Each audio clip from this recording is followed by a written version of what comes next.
భారతదేశంలోని ప్రముఖ ప్రైవేట్ రంగ బ్యాంకులలో ఒకటైన ఆర్బీఎల్ బ్యాంక్ హైదరాబాద్ ఏఎస్ టౌన్ నగర్లో తమ 30వ తెలంగాణ బ్రాంచ్ను ప్రారంభించింది. ఈ కొత్త బ్రాంచ్తో దేశవ్యాప్తంగా బ్యాంకు బ్రాంచ్ల సంఖ్య 564కు పెరిగింది.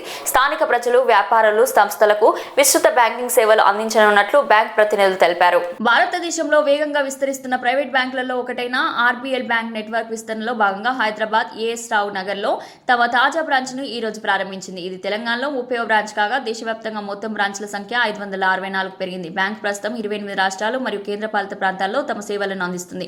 కొత్త బ్రాంచ్ ప్రారంభోత్సవ కార్యక్రమానికి director కందాది Sudarshan Reddy, యాక్సికేర్ hospital CMD doctor ఏ Chaitanya Reddy, botanic health care group CIPF Narahari, chartered accountant Murali Mohan Rao, అలాగే ఆర్బీఎల్ బ్యాంక్ ప్రతినిధులు హాజరయ్యారు. ఈ బ్రాంచ్ వ్యక్తులు, సంస్థలు, చిన్న వ్యాపారులు వంటి విభిన్న కస్టమర్ వర్గాలకు సేవింగ్స్ అకౌంట్, ఫిక్స్డ్ డిపాజిట్లు, లోన్లు, క్రెడిట్ కార్డులు మరియు డిజిటల్ బ్యాంకింగ్ వంటి సమగ్ర సేవలను అందించనుంది. ఈ సందర్భంగా ఆర్బీఎల్ బ్యాంక్ అధ్యక్షుడు, head branch banking and retail liabilities Narendra Agarwal మాట్లాడుతూ, హైదరాబాద్ లో మా కొత్త బ్రాంచ్ తో కస్టమర్లకు మరింత చేరువవుతున్నాం.